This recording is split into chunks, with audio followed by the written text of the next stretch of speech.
Hello, folks. We are live, and this is the makeup lesson. If you've been following on the Creative Illuminati school, if you're a member there, you'll know this is to make up for the digital illustration lesson from last week. So ignore a bit of the clutter here.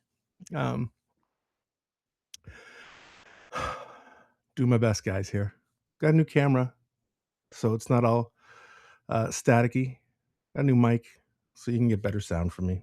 Um, And I can't really say for sure that's why I messed up the lesson last week, but in case you didn't know, or if you're watching this later on, or if you're a paid Substack member, um,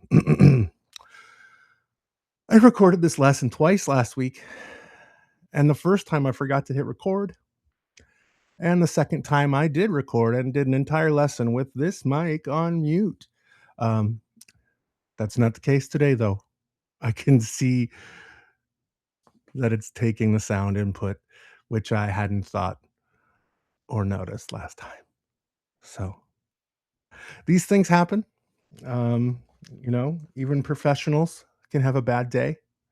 So I'm doing my best to recreate the magic of this lesson, and we'll carry on from there. So, in case you have forgotten, this is going to be a lesson on taking the blue lines we exported from uh, Jazz 3D and turning them into the pencil layer for our digital hand sketching.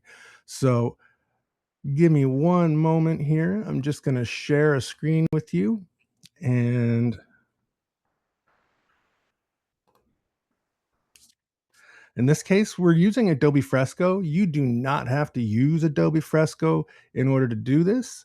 You can use any digital image software or tablet sketching app that you want, as long as it has layers, which the majority do, if not all. So you can even see the files I created in the other two versions.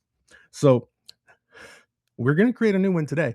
And just first, as a quick reminder, I'm going to show you something from one of the previous lessons, just so you have a little refresher. And that is, in a previous lesson, I showed how you could use basic 3D shapes to block out your scene, export it, and then use that as a reference for things like perspective and proportion in your illustrations. So if I take away our 3D export, you can see this just rough doodly sketch I did over top of it in that lesson.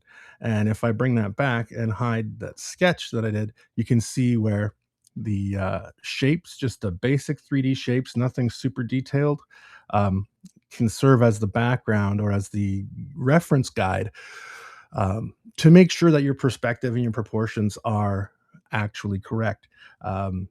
And I had, in the example, I said, this could be the sun, and I put some lines there, or it could be the moon, and I made some little patterns on there for the moon. Um, so that is the sort of beginning base lesson that we did. Now we're going to pull up a new file, and in this case, uh, and Fresco does throw me off sometimes because their tools and their layer setup is a little bit different than other Adobe or digital software programs. But I think after doing this lesson twice already, I think I have the kinks worked out, hopefully. So if I go to files, I've gone to my image import, I go to files. Now, when you do this in Fresco, it automatically creates a new layer. And what we have here are three different blue line layers or blue line outputs. One is the color ID that just outlines the basic character shapes where the colors change. If you're interested in backgrounds and adding colors to this will be covered in future lessons. As well, we've got the depth, which is our shading layer. So that's why it's called depth, because the shading adds depth. And then normal, which is the basic lines for the character. Now, caveat or warning up front, Were I to do this again, I would go back and re-output these lines and do thinner lines on the normal. There are some instances. I apologize if you heard my phone ringing there. I do have a lot of business stuff going on right now, mostly with one of my upcoming books. So I do have a lot of calls. Hopefully, we won't be interrupted too much. Um, anyway, so the normal line, as I was saying, is a bit thick and it's a little bit hard to pull out those fine details from the blue line. It's okay, it's usable. And I want to take the moment to remind people that this is your scaffolding or your reference, but you do not have to follow it exactly. And this is the big thing, is what we're doing is we're digitally inking this artwork. And if you are a fan of comics or have ever seen Chasing Amy, you know that inking is not tracing, and it shouldn't be. When you're inking, in many cases, if you're an inker, you're inking over someone else's pencils or original art or blue lines. And part of that job isn't just to add the black line, but to enhance the artwork as well. So we're going to be bringing in all three of these different blue line layers and enhancing them. So first, I'm just going to bring in the color ID. Now, here is also something to keep in mind. This is just meant to be a quick bite-sized lesson example. So I have not chosen any specific size. If you're going to output blue lines for inking, using DAZ, you should make sure in your outputs that you're working at the size you intend to work at. And that is because if I get into resizing this right now, if I stretch this guy out, that means I have to stretch out every other layer exactly so that they line up properly. And that can lead to a lot of extra tedious work. That's why I'm not doing that now. Of course, you can always zoom in and move the canvas around, but here's what our color ID looks like. Now I'm going to go back, go to files. I'll also point out too that in our outputs where our blue lines are at, you'll notice that there's two of everything. And that's because when you export blue lines or when you export lines with DAZ and most other files, what it does is it creates that file, like the one we just placed was class line example 2, because that's what I named the file. Form 0, color ID. That was what DAZ added. In this case, we export it as a TIFF, which is good for printing. If you're just going to work on screen, you can export as a PNG. Now, you'll see that it's copied the same file name, except for after color ID, instead of .tiff, it's -tiff-icon.png. So that's a little tiny icon thumbnail of the image that DAZ produces. And that's part of their file system so that you can preview your renders inside DAZ without having to open the image file. And that works all well inside DAZ, but when you're editing in other programs, you need to make sure you're getting the proper file and not the icon. Otherwise, you're going to end up opening something and it's going to be super tiny and low res, and you're going to say to yourself, what the hell's going on here? And that is what it will be. All right. Next, I'm going to add the normal lines. So now you can see that these are the basic lines of the character. And like I said before, they're a little thick for me. I'm going to zoom in a bit. Just because I find it hard to pull some of the fine details of the face on here. But that is okay. And then I'm just going to zoom back out so I can be sure I see this parrot's um, finger feathers. One more time, we're going to add another layer. We're going to bring in the depth lines. And so now you can see how there's additional shading there.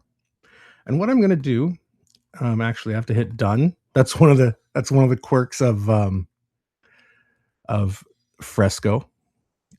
And real quick, as a reminder for everyone, is to save your file so that if something happens, you don't lose it. So in this case, I'm going to call this class ink example. I forget what I called the other ones, but I'm gonna call it 3 to remind myself it's the 3rd time I've done it. I'm gonna hit save and hit save now. And when that little star disappears next to the name, you know that you're currently saved and up to date.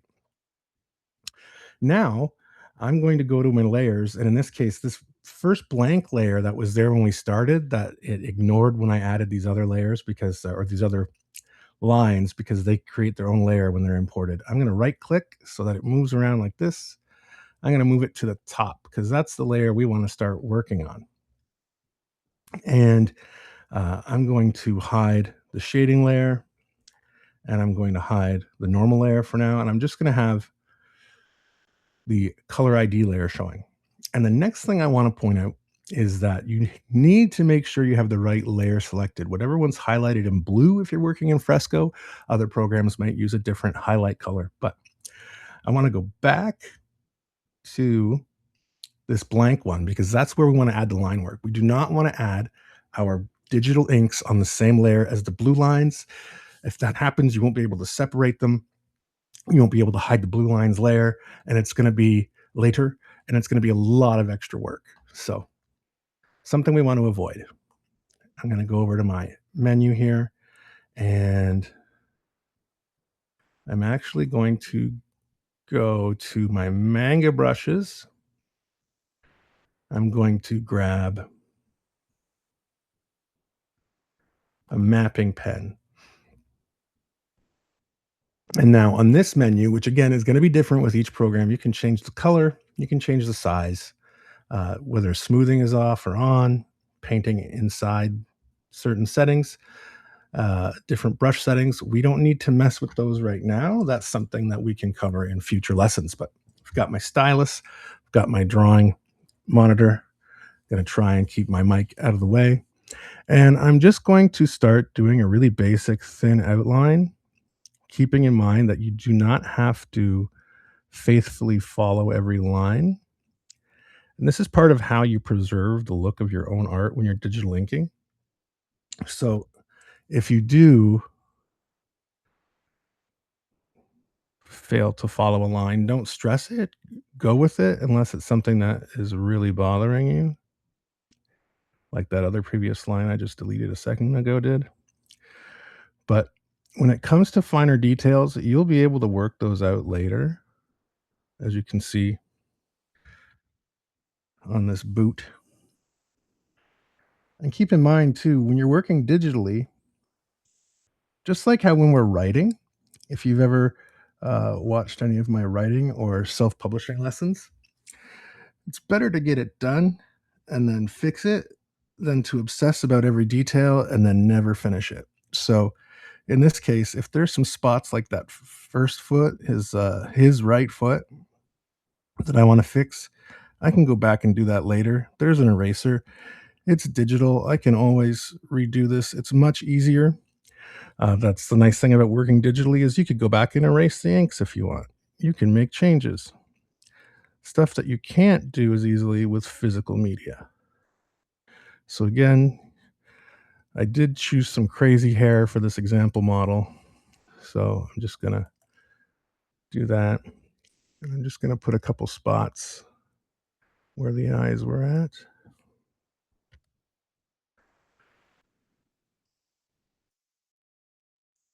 Okay. So now, if you want to see the difference between these, if I hide the layer I was working on, now you just see the color ID lines. If I turn it back on, you'll see that outline and I can hide that blue line. So now we just have the black. And that's the point of this exercise.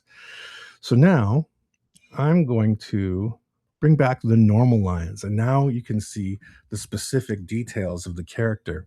And the nice thing about this too is that even though these are your essentially the blue lines have replaced your penciling stage.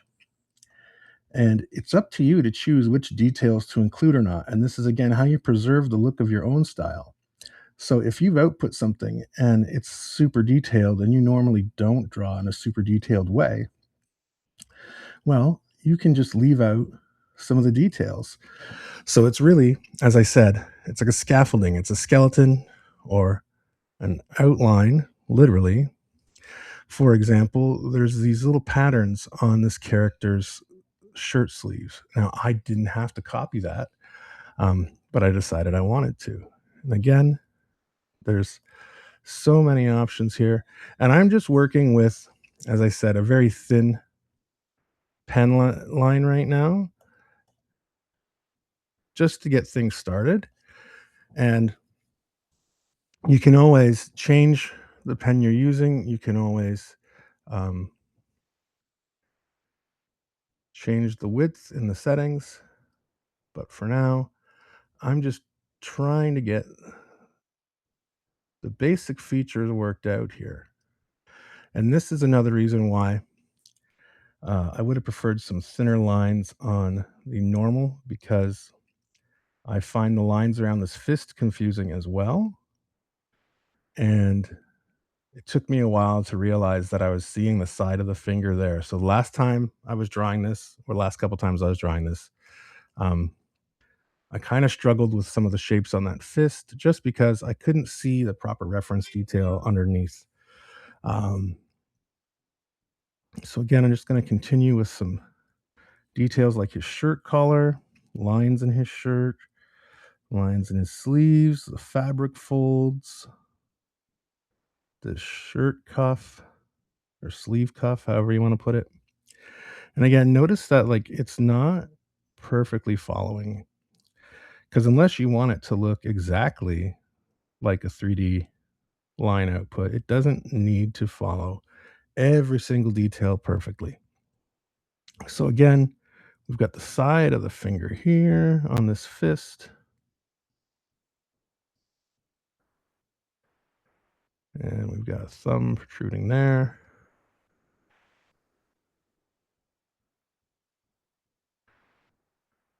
He is pissed off at this bird. And you can add details like the if especially if you just they didn't show up, like the lines on the face, the cheek here. And I mean, normally I'd probably do some more detailed eyes, but again, we're just doing a rough example here. Were this an actual personal project or a client project, I'd be taking more time on this and working a little bit slower, but we don't need to do that here because the idea is to get you doing this yourself.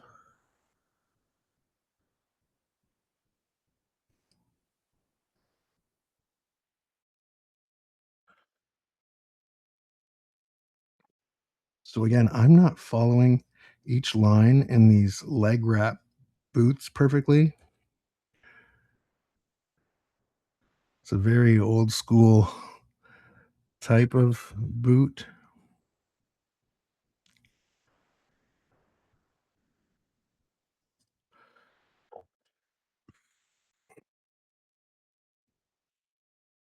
And we've got that guy done. Now we get to work on this fun little cartoony parrot. He's got his little feathers sticking up there.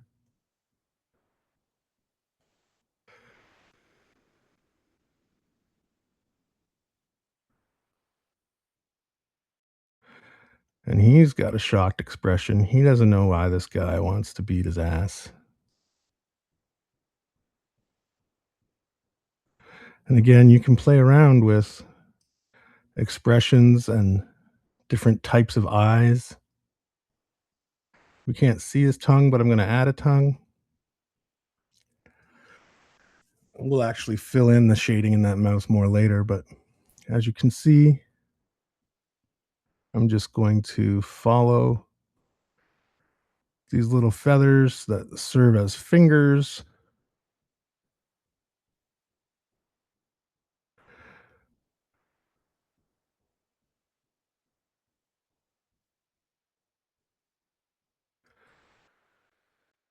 I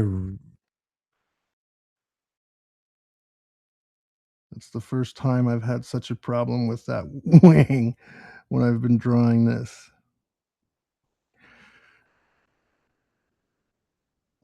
So again, we're following the round form of his body,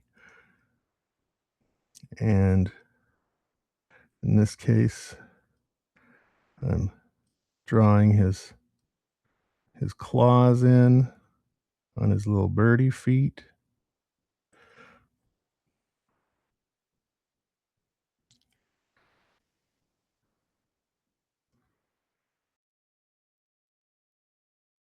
And again, you can play with the level of detail that you use on this. Got some tail feathers. Okay. And now, one of the big things about the difference between the depth line and the normal line is the fact that you can make out all these little clamshell shapes of the feathers on him. And again, I'm not following every feather perfectly, but I'm adding similar lines and shapes so that we're presenting the same feel that was in the export or in the original image lines. The details are a little bit fuzzier on that left wing, and that's because it actually has a lot of shadow on it.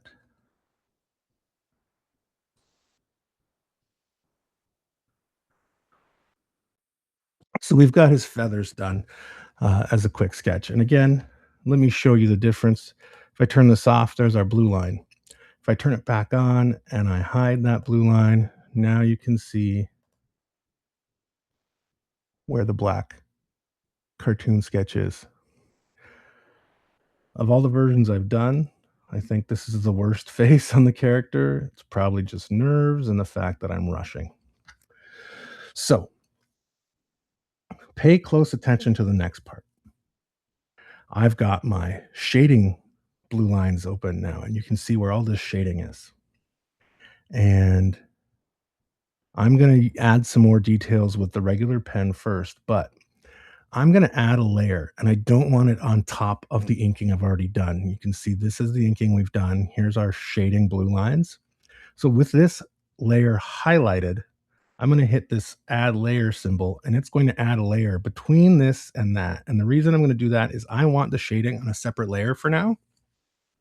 We might merge them together later, but I want to keep my shading separate because if I want to change or alter the shading, I don't want to have to erase or redo any of my original lines. Now I'm going to go back to this layer first, and I'm just going to add a few more basic detail lines.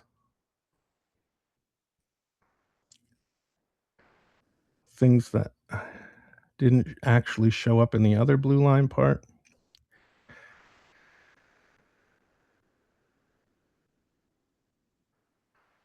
Just fill in a little bit of detail.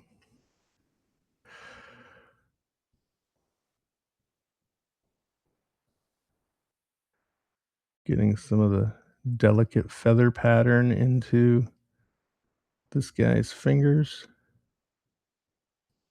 And again, you'll want to experiment with this, see what you're comfortable with, see what you like the look of, and see what thickness you like. You can get very fancy. There's a lot of different options for brushes in most software now. So you can really do a lot of stuff. Um, Now, I also don't want my shades to just blend in and overpower my line work. For example, I am going to fill in the open mouth on this parrot with his little tongue sticking out there. But I'm not going to do that here on these sleeves because if I fill in that shading there, the lines are going to be gone. The lines are going to disappear, and I don't want that. I am going to add some angry eyebrows because he needs them. And then I'm actually going to jump back over to my brush menu and I'm going to go to comics brushes. Hang on a sec, folks. I need to tighten up my mic here. All right. And I'm going to try out the halftone 3. I can't remember if that's what I used before, but you'll notice that now it's a dot pattern like an old newspaper strip where I'm filling in the shades, and it's not interfering with the line work that already exists for the character. And there's a lot of options this way. Um, this one isn't my favorite, but it's going to work for this example. You can really play around with, and it depends on what software you have. If you are really good with Photoshop, you can create your own custom shading brushes. And that's something that we can possibly go over in the future as well. So it's essentially, it's almost like I'm inking in or painting in the shades. Alexa, stop. Sorry again, guys. There's just too many notifications, too many devices around here in my life, too much technology in this room to not get the occasional interruption.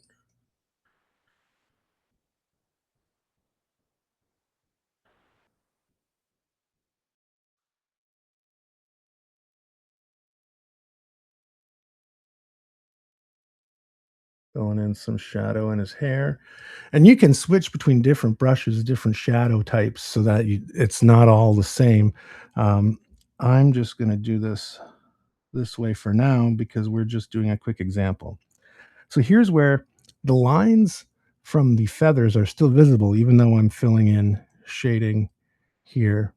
And if I was to just fill it in with pure black, we wouldn't see the lines for the feathers and things like that. Now,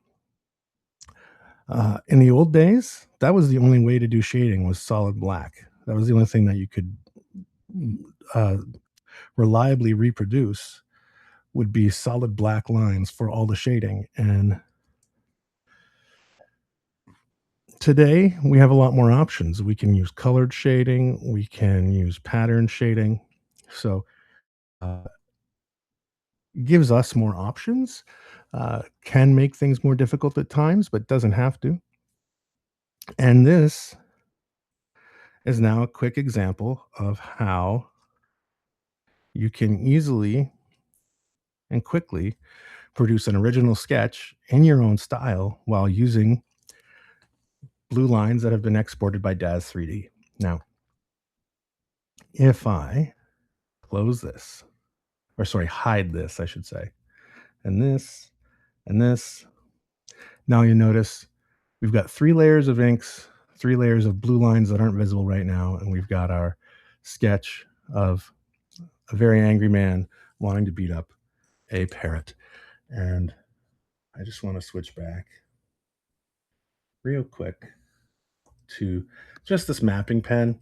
And again, different software is going to have different settings. You can set it up so it looks like an old-fashioned brush with a tapered line. Those are all things that we can explore later if there's interest in it, depending on response. I'm just trying to shift the pupils of this bird a little bit more so it looks like he's looking at the guy now. And other than that, there's a finished shaded sketch ready to go. Is this perfect? No, but this is just a quick example. And you can do this as well. And you can take your own time. You can choose your own different types of brushes and shading and really put the effort in to polish up something really nice. But this gives you that starter and shows that you can do it. And I know you can do it. Now you do too. So thank you for joining me for this lesson. Glad to have you here. Hope to see you next time, and hope you've taken something from this and learned from it. Thank you for being in the Creative Illuminati, and have a great day. It's just going to take me a moment.